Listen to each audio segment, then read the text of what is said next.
Kang? Beta ya telepon. Tikang pedet, tikang kanit dik-dik. Nah kumaha gitu. Cenah. Dulur urang teh baraya urang di Cihurip. Erek ngayakeun milang kala. Oh nya. Bikin karhun Cihurip Garut teh. Nah, eta piking karuhun Cihurip Garut.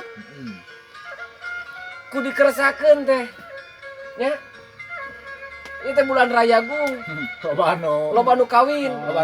Urang teh ngamplop ka ditu. Duit meureun sih. Ngamplop ka ditu. Ayeuna urang kudu datang ka ditu. Kudu kumaha ayeuna teh? Heeh nya kumaha atuh lain urang ukur ngucapkeun mah kitu nya. Kitu maksud teh. Ini teh bisa.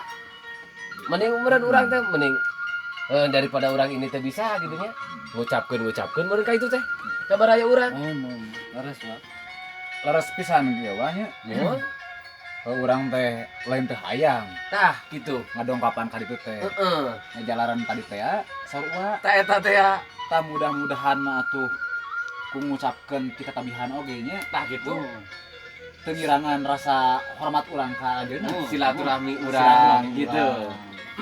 Rahayu nya. Tah gitu.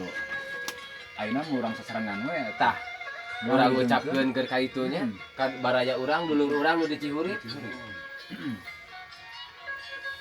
Kumaha? Mangga Bade ku sesepuh Ti Sunda Mahiwa mohon atas nami Kang Ojan. abdi Kang Eka abdi abadan sejang ngalujengkeun ka Piking Cihurip Cihurip Kabupaten Garut mohon nu aya di Cihurip wilujeng Milangkara anu kadua Mugia Digjaya Digjaya Salawasna Rahayu. Rahayu.